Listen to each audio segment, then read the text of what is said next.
Beginning our Daf, Mesechת Nedarim Daf Chav Zayin. We begin at the bottom of Chavav and Beis, 3 lines up in the bottom of the Yomit. We are in the middle of a complex discussion of a machlekes between Rabba and Rava from the previous Daf, Daf Chav Hey and Beis. We had in the Mishnah a machlekes between Bishame and Beisel. We were talking about Nidri Shkagas. This was category number 3 of the 4, which is the title of this parak, Arba Nedarim, which we said that these Nedarim, you don't have to even be shayl on them. They're not a neder at all. And Nidri Shkagas was because it was an error. I didn't mean that. Fine. One of the cases was, specifically, he saw people eating his figs. And he says, you guys, the figs you're eating is a carbon. Turns out, in the group of people was his father and his brother. And there were other people too. So what's the halacha? Bisham may say, okay, the father and the brother are permitted because for them it was a nidri shkaga, but the other people that were with them are going to be asur.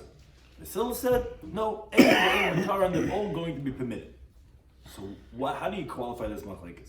So Rabbi said as follows. He said that everyone holds that wherever he says, had I known that my father was amongst you, I would have said, kulchem asurin. Meaning, he would have what's called maimed in the terminology of the Iran. It's the word of, he would have maintained his original wording.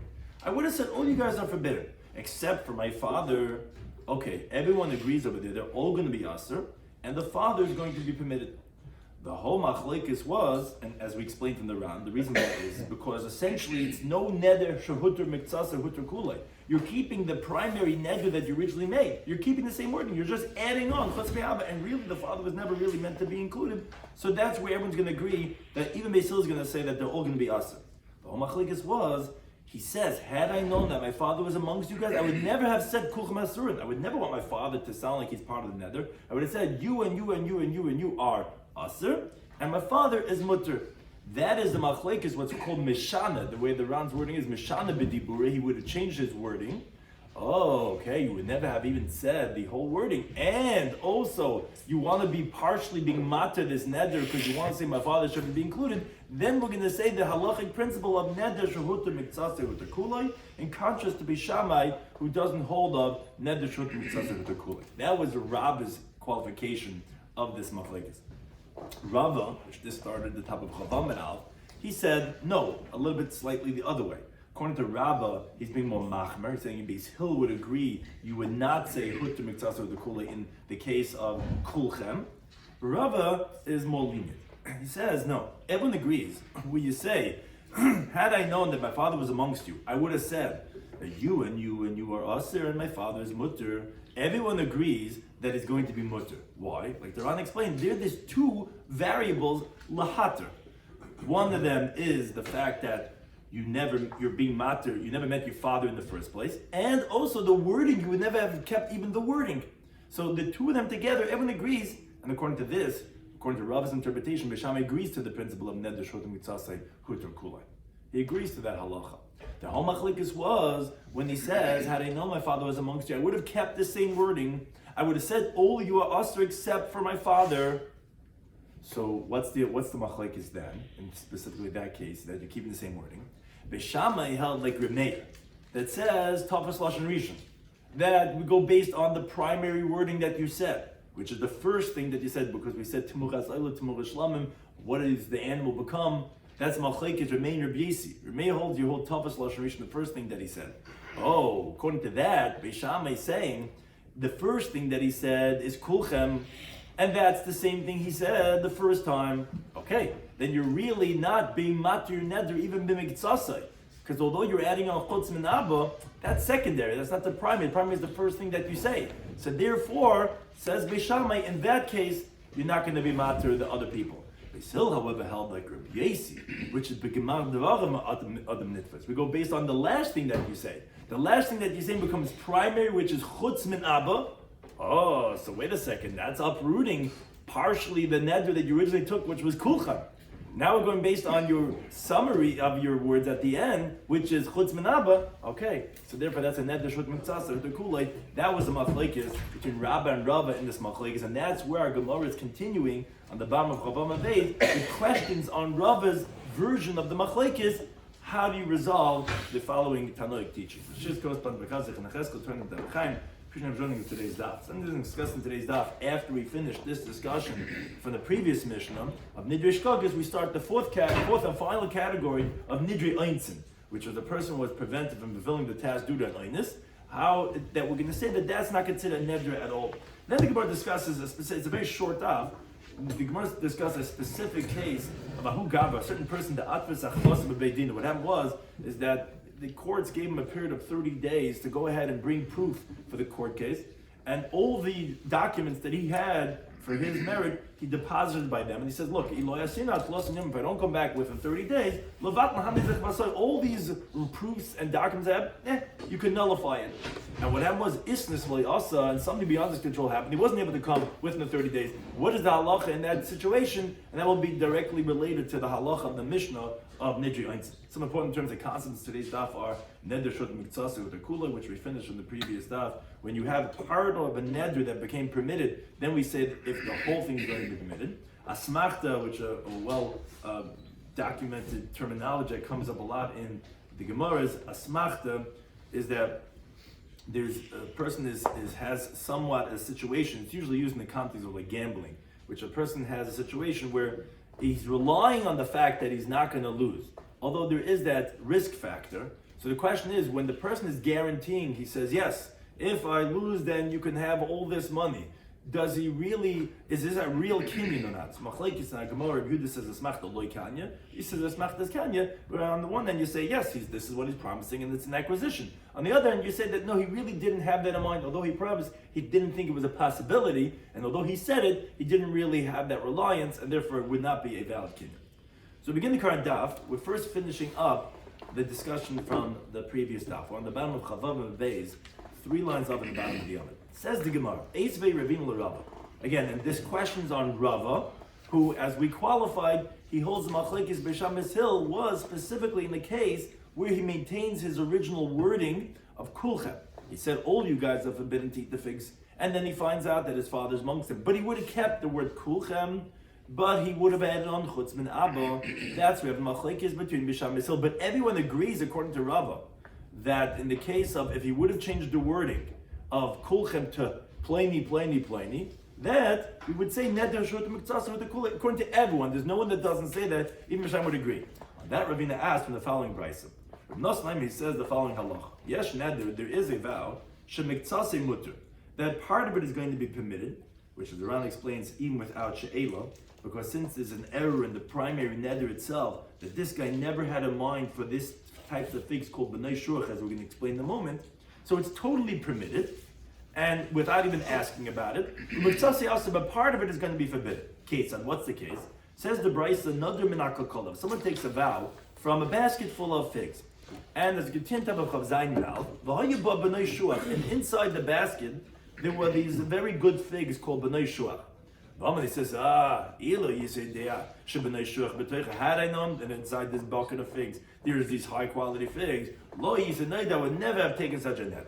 What's the halacha? Says the Tanakama, Hakakala Asura, so all the basket of figs are forbidden, but B'nai Shuach Matachis, the high quality figs are permitted because this is what's called a shagaga. I would never have meant to say this, and therefore that's going to be mutter automatically. It's a neder shkag on that, but the rest of the figs are going to be forbidden. Until Rabbi Kiva came along and he taught, no, it's not true. Because neder shehud the miktsasai, a vow that's partially permitted, but the kulai, the whole thing's permitted. So the moment that some of the figs are not going to be forbidden of the neder, so all the figs are going to be permitted. That's the brisa. Says Ravina to Rava, my love, the Amma isn't it talking about had I known that these high quality figs are inside of it, I would have said the black and the white figs, they're forbidden. These high quality ones are mutaris. What is Ravina trying to tell Rava? This would be a case of mishana, where you would change your wording. Not only did you not have in mind, you would have used different wording.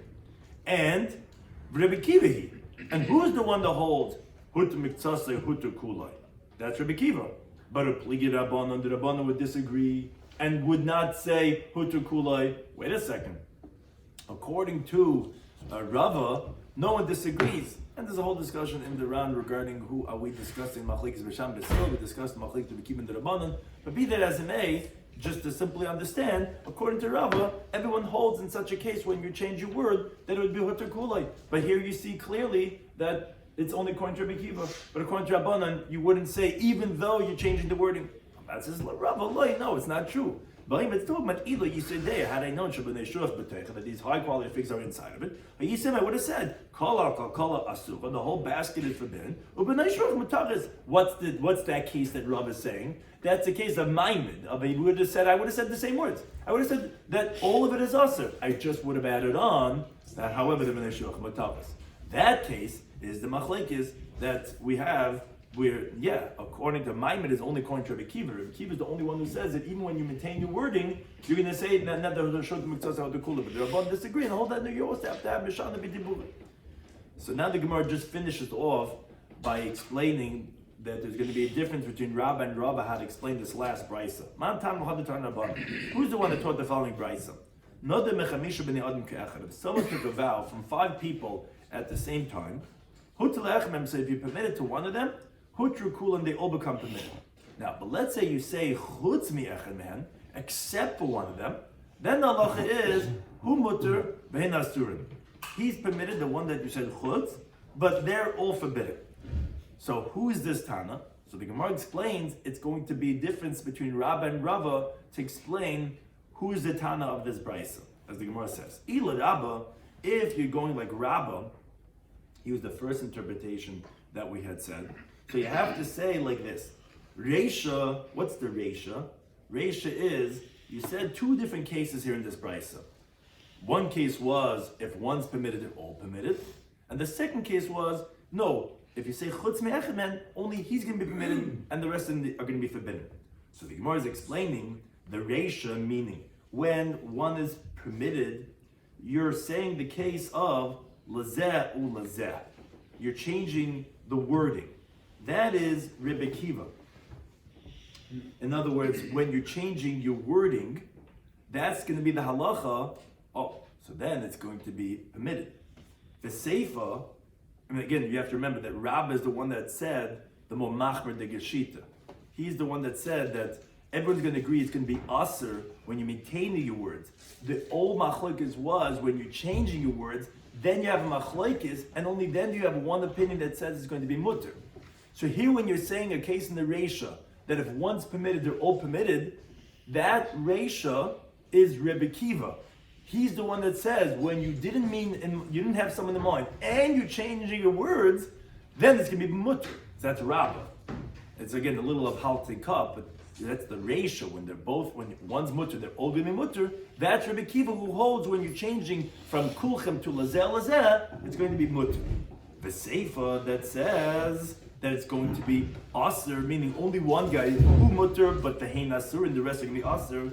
Oh, that's going to be a case where you said kulchem, and that's going to be divrei hakol. In other words, when you're maimed, when you're maintaining your original words, then Rabbah said everyone agrees it's going to be aser. So that's like everyone.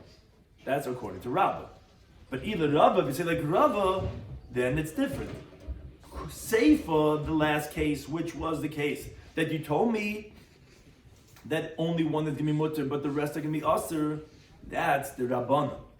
If you remember, Rabbah is the more lenient interpretation. He held that in the case of changing the words, everyone holds it's mutter. Only machlekes is when you didn't change the word, you're keeping kulchem, which is maimed. And there is only where the Rabbanan holds it's going to be aser, Kiva holds it's going to be mutter. So the case of the Sefer, you tell me who mutter behin asurin, that must be going like the Rabbanan when you're maintaining your words. That's what's going to be like who holds that only one's going to be mutter, the rest are going to be aser. Vereisha, for the first case, which is saying that if one's mutter, they're all going to be mutter, that must be talking about when you change from kulchem to lazeh, you're changing your wording. That will be divrei hakoil, like everyone, because you're changing the words. Rava holds when you're changing the words, everyone agrees that it's going to be mutter. Again, it's different. One of them will hold the ratio is going to be according to everyone, which is the more kula digga one, that's Rava. And according to Rabba, the more machmer, the safer when it's only one and the rest are going to be aser, is going according to everyone. Because again, that was their different interpretations about how do we qualify the machlekes Does everyone agree by Mashana that it's mutter, the machlek is only by Maimed? Or no, does everyone agree it's also by Maimed? The whole machlek is regarding Mashana. That's going to be the relevancy, how to interpret what this price is like, depending on like Rav or like Rav. Okay. There's a lot more to say over here. The Ran is busy over here a little bit, but we'll continue on now. We'll see if we have time at the end. We'll come back to this. The next Mishnah continues with the fourth category of these Arba Nedarim of our Perek, discussing Nedarim that are automatically permitted and they're not, they don't even have to have She'ila at all. What's the fourth category? Of Nidri Einsin. Again, a person was prevented from fulfilling the task due to an Einis. That is considered a Neder that he's not obligated at all. Which is, for example, says the Mishnah, the friend says, I'm taking a Neder, forbidding you to go ahead on all my stuff if you don't come and eat by me. What happened was, the guy became sick. Or his son became sick. In other words, what do we want from this case? Even though it's not a full-fledged illness, it's not like beyond his control, it could have came, but the guy's son was not feeling well, it's very difficult to come to a simcha, to come and eat by the guy. Or let's say the river was holding him back, there was no boat, there was no way of getting across the river. So these are considered a neder of an oinus. What does that mean? So the Ran explains. Since the guy never entertained to make his estate forbidden on his friend, if he's not going to come and eat with him, only when he could have came without an oinus, and he doesn't come. But any time that there's even a small oinus, for example, if the son became sick and he has to watch him, it's going to be permitted because the words of the Rana, the lava daiti the hoche adri. That was not his intention when he took the neder, and therefore he's not going to be forbidden in this neder. Now the Gemara introduces the following story that's going to relate back to the halacha of the Mishnah. Hahu gavra, there was a certain person, the atves zachvasa beveidinam. What he did is that he brought his documents of his rights that he was going to win the court case to the court, and he had to go back to his house to go ahead and find more proofs for the court case. Now, Amar, he said to the courts and to his litigant, he says, look, if I don't get back here within 30 days, meaning, as the Ran gives the background, this person requested from the court they should give him a little bit more time. As the Mishnah Sanhedrin Daf Lamanaf teaches, that all the proofs that you have, the court tells him, you got to bring here within 30 days. Now, the courts were concerned that maybe this guy was only saying this because he wanted to get out of the situation. He really wasn't going to get more documents. So they made up with him that they're going to hold on to his other documents that he has on his friend, and he tells them, fine, no problem. And he says, you guys don't trust me? If I don't get back here until that day, all these chusim that I have will be batal. Like he's like, you guys are suspecting, I'm not really going, I'm just trying to get out of it. Give me 30 days. If I'm not back, then let all my rights here in this case be nullified. Now, what happened is isnes loyasa. So something beyond the control happened, and he didn't get back to the court within 30 days. When they said, okay, great, batal zachvase, that's it. His chusim are lost. All his documents in the shredder, that's it, it's gone. To which Amalei Rabba, or the Girsus Rabba, says, what do you mean? Anasu, this is beyond his control. We know, well-known the Patre, the Torah exempts a person when it's something beyond his control. Like says the pasuk in Devarim. What happened is that if a man is ma'anis a girl, and says the Torah, to the girl you're not going to do anything, even though they're having an illicit relationship. What do you want? She was being violated against her will. It was an oinus, and the Torah exempts a person for a situation of oinus. Says the Gemara, if you're going to say, no, what are you talking about? What's the raya? Ketala Shani, being killed is different. In other words, regarding being executed, you could have an exemption of oinus. But everywhere else, being an oinus doesn't get you off the hook. Give it to the dogs. I don't care that the excuses. But Lamaisi, you didn't come. Being executed, we won't execute you if it was oinus.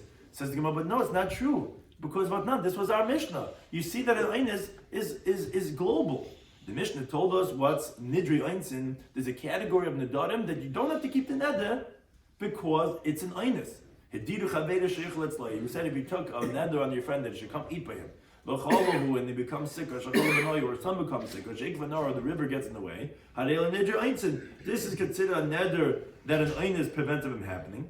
Because the guy who took the Neder never entertained that if this would happen, that he's going to make the Neder in such a situation too. So says the Ran, Here also says the Gemara, when this guy gave his documents to the court, you should say that he never entertained to nullify all his rights whenever he's not going to come. It was only because he thought he's going to be able to make it, not in a situation of an einus. Now, Rav Huna, who didn't answer this question that was being asked of him, where he said it's batal, and Rav is saying, what do you mean? It's an einus, and he's even backing it up. You see, einus is the global idea. Says the Ran, it sounds like that he wasn't concerned for the question.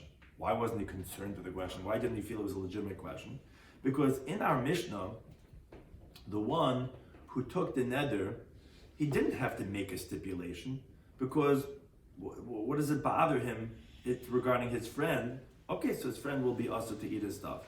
But over here, since the guy himself should have stipulated that I'm not saying it if it's going to be beyond my control, and he didn't stipulate, so the word of the Ran is you cause the loss for yourself. Meaning, someone else, okay, the guy would be usher, fine, I don't care. But I obviously did not have that in mind. So we're going to say that guy's not going to be usher. But your own stuff, when you're giving your documents to the court, says Rav Huna, no, you lost it because in the case of the Mishnah, I didn't have to stipulate. It's nothing to do with me. It's regarding that guy. But myself, you should have stipulated, says Rav Huna. And therefore, the fact that you didn't stipulate, that's how the Ran explains what Rav Huna would hold regarding this questioning of Rav. But Al Kapanim, it's machlekes Rabba, and Rav Huna regarding, do we say in this case that this guy loses chusim or not? So now the Gemara asks, Ula Rava, that Rava says, that you have an excuse of einus, and he's bringing a raya from our Mishnah, that no, you would not lose your documents after 30 days. Why not? Now, why is it different? We learn the Mishnah Masechtas Gittin. Mishnah says, if someone says to his wife, this will be your get from right now. If I don't get back here within 12 months, that's it, you're divorced from this moment. Now what happened was actually, he had a heart attack within those 12 months, and he dropped dead. So it says the Mishnah, it's a get. Why? He's going to come back within 12 months. Right? He's 6 feet under. Says the Gemara, Amai. But why? What mainness isness? But according to Rava, a einus gets you off the hook. Hey, he can't make it here because there's no bigger einus than being dead. So why are you saying it's a get? Says the Gemara, Amri, they said... What's an afkamina, pardon me? What's an afkamina, Yarshim? Oh, so Yibum and all different types of things. If she's a Grusho, versus Almana, regarding a Kayin, regarding... So it says, Amri, they said, no, Dimashani Hassam. Maybe there it's different. Why would it be different over there? As the Gemara continues to his base, because the E have a yada than this, if he would have known that he's going to die, immediately he would have gone and given her a get. Why would he have immediately gone and give her a get? So the Ran explains, because the whole reason why he didn't give her the get was only because, meaning, the only reason why he's giving the get is because he doesn't want her to fall for Yibum to his brother. What happens is, if they have no children, the brother could just go ahead and just take her as a wife, and he knows his brother, that rascal, that doesn't want her to fall for him. Now, but for sure, had he known that he was going to die, for sure he would have divorced her so that she doesn't fall for Yibum. So therefore, that situation is going to be different because that's part of its intention. Why is he saying, if I don't make it back? What do you mean? So he's dead, so either way she can be mutter. No, because he doesn't want for Yibum. So therefore, if he dies, we're not going to say that there's a time of einus if he himself, the whole reason why he's doing this is because he doesn't want her to fall. Forget. But the Gemara continues to ask on Rav. Why is it different from the following case? Where a guy said to them, if I don't get back here within 30 days, this document that I gave you should be a get. What happened was, also he was coming back, he's making day 28, day 29, Upaski Mabra, and he's there by the river crossing, and there's no boat. He says to him, look, I'm coming. And day 30 is clicking, ticking, and the clock is past day 30. Shmuel says, Lo Ishmei Masya. You didn't come. That's it, she's divorced. Says the Gemara, according to Rav Amai, why is this the kid about maintenance on this? What do you mean? It's an einus beyond his control. So it shouldn't be a get. Says the Gemara, Dilma Einasa de Megal Yeshani. Maybe an open einus like that is different. In other words, since it's very common that you might miss the boat, no pun intended, so then you should have gone ahead and made it tonight. And Uma'abra Migali Einzi, because what happened is that a boat is something that's a very open and common einus that you could miss. And you should have stipulated that. And for the fact that you didn't, it's your negligence and it's your loss. Now, the Ran just points out the Gemara could have answered for Rava that here the reason why by Gittin, you keep on asking from Gittin, you could just answer very simply. Gittin is different. You're right, Einus usually gets you off the hook, but by Gittin we say Ein Einus begin. Why would we say that? This is actually what the Gemara says in the first parak in Subbata, Beis and Beis, because of what's called Meshum Tznuis and Meshum Prutzes. The Gemara there discusses that if there was a time of Einus, the Tznuis on the one hand and the Prutzes on the other hand would run into problems. The Tznuis would say, Oi, I don't know, maybe, although he said if he's not back within 30 days or a month, 12 months, maybe something happened, maybe it's beyond his control, maybe I'm not really divorced, and they're just going to go with all that neurosis and they're just never going to get remarried. And then you have the Prutzes on the other hand who are going to go the other extreme and say, oh, that wasn't the Ein, whatever this and that, and they're going to go the other extreme. So because of that we said, no, we're not doing Einus Begit. So why didn't we just answer that? So the Gemara says, yes, they could have answered, but it just goes based on the reasoning of the questioner.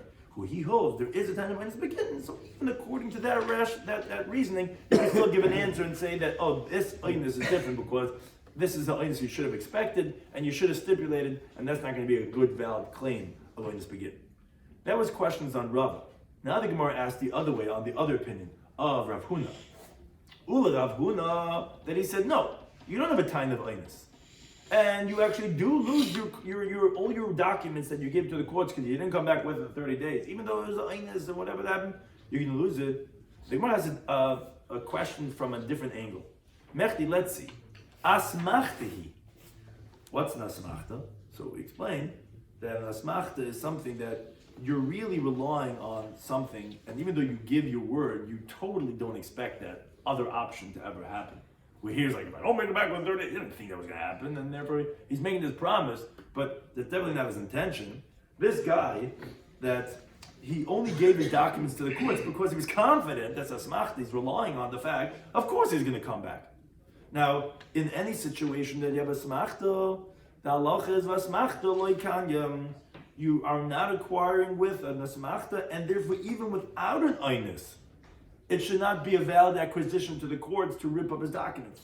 Now, the Ram points out, actually interesting, that's a question on Rav Huna. Even Rav Huna, it says in Bam Mitzid of some Bam Mitzid that actually asmachta is kanya. What's the Gemara asking on Rav Huna? He actually holds it is kanya. So says the Ran, the Gemara knew that Rav Huna retracted, because we find Rav Nachman retracting over there, and therefore knew that Rav Huna also retracted.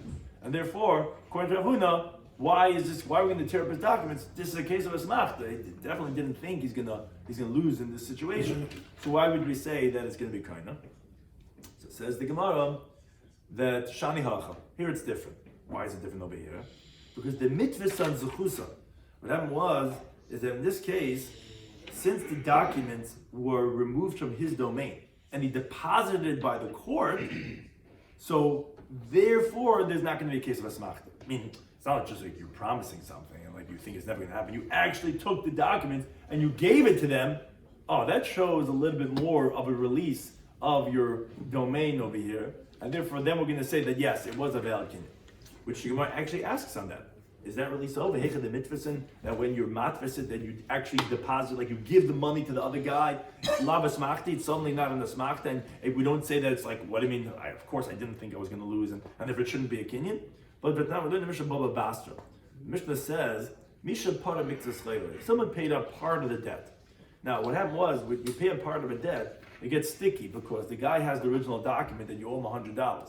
You already paid him $50. So what do you do with the document now? You don't want him to hold on to it because then the document says you still owe him $100. Can't give it to you because then you're going to claim you paid up the whole thing. So what they do is that the hishlas eshtare. So what they did is they put the document into the hand of a third party. So that guy is unbiased and he'll say the truth.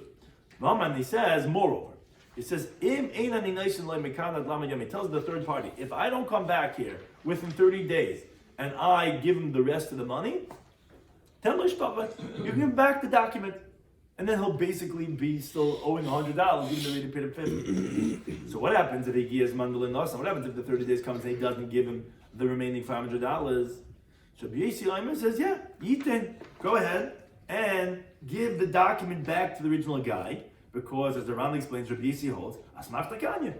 Meaning, even when you're confident, relying that it's not going to happen, Lamaisa, you made a kinyan on that, and you promised, and even though you said like, wow, who could have believed that I put down on almost every one of those red and black, and it landed on the one that I didn't put money down on, kacha, yeah, and therefore, even though you were confident that you took that gamble, l'maisa, you lost, and you give back the document to that person. Yudam, he says, no, lo yitin. He says, don't give it to the guy, because as the Ran explains, he'll just machta lo kanya. And I'm totally confident I'm going to be back here within 30 days. Something beyond my control happened, didn't, you don't give it to him. And this is the question we're asking on Rav Huna. The Rebbe of Rav Huna was Rav. What does Rav say? Ein halacha Rabbi Yosi. The halacha does not follow Rabbi Yosi Dama that he says asmachta kanya. Meaning we're not going to say asmachta kanya like Rabbi Yosi. We're going to say no asmachta like kanya. Okay, but one thing we see is you're calling this a case of asmachta, even though it's in the hands of a third party, meaning he gave it over to someone else. And according to that, we're saying that you're not going to be kind of. You told me that you do say asmachta. When do you say asmachta? You say it when, meaning you say asmachta when you give it over to someone else.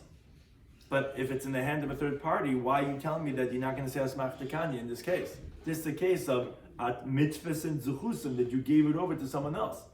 So why wouldn't we say asmachta kanya in this case? Why is Rav saying the halach is not Rabbi Yisrael says asmachta kanya even though you mitzvahs and zuchusim? So the Gemara says another difference. Now shani hach in our case is different because the Amar levatlan zuchusik. He said that it should nullify his rights. So there's two pshatim in the Ram. First pshat he says is, in other words, he pardons all the rights and the merits he has in those documents. So therefore what? So what is that? What's that answering? So the Ram explains that since it's mechila, it's not asmachta. Why? Because the moment he does this, immediately his friend gets those rights. He says similarly, let's say if someone would give over to the hand of his friend, and he tells him, if I don't do such and such, so then you're gonna have the rights to what's in your hand. Says the Ran, he's gonna be kind because that's not a smachta. What's a smachta? A smachta is only when you say, I will give, I will pay, or things like that. So that's where you're saying, yeah, but the guy never thought he was gonna have to do it. When you actually gave it to him already. Here, it's yours now. If I don't do such and such, so the guy already has it. It's a mechila, it's a matana. There, then that's where the halach is going to be, that it's going to be a kinyan. When do we say asmachta lekanya? It's like you're promising something. Oh yeah, sure, no problem. If I don't take care of this, I'll give you the moon, whatever this and that. Like, the guy didn't think it was going to happen, and he was promising about a future thing. But something that he already gave, that says the Ran, that's where the halach would be, that would be kind of. And he says that's the opinion of the Rambam. But he proves from Rashi in Bab Metzidaf Memches Mabez, from the case of a brisa, that says if someone gives a ravine, they give security to his friend, and he tells him, look, if I retract, I'm gonna pardon the security. And he says, if I back out, I'll double the security. So these two guys are promising regarding the deal that they're gonna make. And one guy gives security, and he says, if I don't make it, if I back out of this, you could keep the security. And the other guy says, if I back out, I'll double your security. I mean, I'll give you double of what you gave me. So Rabbi Yissi holds that, yeah, the conditions have to be fulfilled. Because Rabbi Yissi goes according to his reason that holds a smachtas kanya. Yudah says, no, it's enough that he acquires in regards to the amount of his security. Now Rashi explains over there, meaning that this guy doesn't have to double it, and this guy is not being meichel. Why? Because not smachta. Ooh, says the Ran, obviously you see that even by mechila, what's that? That's mechila, but he's being meichel. He gave him security. He says, if I back out, you could keep the security. Well, that's a case of mechila. That's exactly the case that the Ran just explained from the Rambam. That's different than the regular smachta. Smachta is usually you promising the guy something, but you never did it yet, and you don't think you're gonna have to shell out of your pocket. But if you already gave it to him, and he said, if I don't keep my word, you can keep it, that's very different. That's a matana, that's a mechila. But from Rashi, it's clear that he defines that as a category of asmachta, and therefore it's also similar to the guy where he pays a part of the debt, where it's obvious the same thing also, that t'nai is from mechila, because if not, although Rabbi Yissi holds asmachta kanya, how could you collect the whole document? But he already was meichel some of the shibud, and he shouldn't be able to collect any more. Rather, obviously, because that was originally their stipulation. If I don't give you the rest until 30 days, then the money's should not be considered but a gift. And even Rabbi Yehuda says he doesn't give it. Obviously, that asmachta even regarding matana and mechila is not kaina. So what is the difference then according to Rashi? So Ran gives a different interpretation. It says, what does it mean shani hacha da'ama levatl zechusai?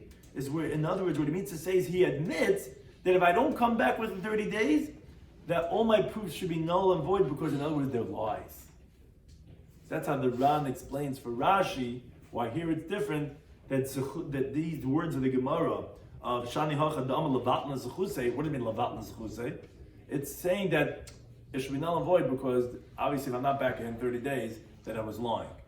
And that's what he was saying over here. If I'm back in 30 days, I'll back up what I'm saying. But if not, it was all lies. And again, therefore, that's coming from a whole different angle.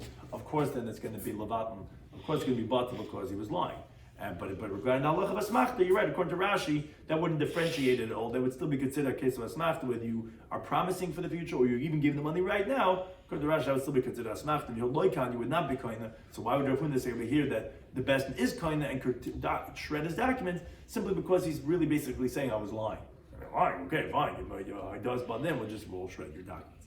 Now the Gemara concludes that the hilchas halacha is the following 3 points. First, that asmachta is kanya. Asmachta is kaina when you have the following 3. V'hu dule anis.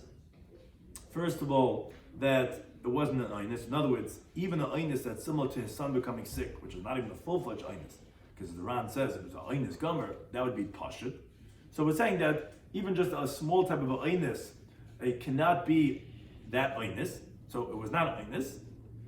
Also, v'hu de konimine, that they made a kinyan from with him, because without a kinyan, amirasa ena karda gemura, says the Ran, his words are not like a full-fledged admission. So you have to have that they're kinyan from him. And finally, it has to be number 3, bebez and chashuv. It has to be in the distinguished court. In other words, what does that mean, chashuv? Says the Ran that they're strong to be able to extract money. For example, what's called the bezin of Ravami and Ravasi. It says not like the Rambam, which he quotes a few times in these sugyas. We didn't necessarily quote it, who he requires also that they should have smicha. But he says a question from the Rishonim. Why do you need a bezin chashuv? Because the Gemara says in Ezu Neshach and B'Metzidav Samavav Beis that wherever a person says me'achshav, so then there's no asmachta. Now, when you give a kinyan sudr, which we're saying you're doing a kinyan, it's like you said me'achshav. Because if me'achshav is not kaina, so then subsequently also should not be kaina. Because he gives back the kerchief to the other person. And it's like when you tell your friend, take this cow and don't acquire it until after 30 days, where he doesn't acquire it if it's not in his courtship. Rather, it's where he says me'achshav. And since every kinyan obviously is me'achshav, and me'achshav itself is sufficient to mevat l'asmachta, so he wants to know, why do you need a bezin chashuv? Rabbeinu Tam answers, he says, that when you say me'achshav is mevat l'asmachta, that's only like what we have in Ezu Neshach, where he gives him his house as security, or his field, where he gave it over to him. But over here, where he didn't give it over to the person that's stipulating anything at all, so he says then you need to have a kinyan and a bezin chashuv, because he says that specifically when you're acquiring it from him with a bezin chashuv, that's effective because although he didn't say me'achshav, a bezin chashuv is strong enough to extract money. And if you're going to say that why do you need to have this extracting of the money from a bezin chashuv, it should be enough that he does a kinyan from him, because like we're saying every kinyan is like me'achshav, because like we're saying if it's not acquiring right now, they shouldn't acquire even later on, because like Rabbeinu Tam said that you're giving the kerchief back, obviously like me'achshav, which again is dependent. You have to know that sugi with but see, it says yes, most definitely it's true what you're saying, that someone that's makna his field to his friend Stam and he's koine from him, it's acquiring right away. But when you stipulate, if I don't come, it doesn't sound like the kinyan is happening right now. Rather, at a later point in time, comes out that it's not acquiring at all. Rather, it's sufficient with a regular kinyan, together with the fact that it's a strong peasant, they could extract the money. That's like me'achshav, because like the words of the Ran are, that then you're not going to say asmach because the person's not going to make a mockery out of the court. In those 3 conditions, then we're going to say asmach dekani. So generally a person, when he's really confident something's going to happen, and it turns out it's not like what he said, if it was not an einus, and they make a kinyan of it, and it's done, this kinyan is being done in the bezin chashuv, then he means it and he's serious about what he's saying, and only then will it be that it's going to be a valid kinyan. Thank you to any time for hosting.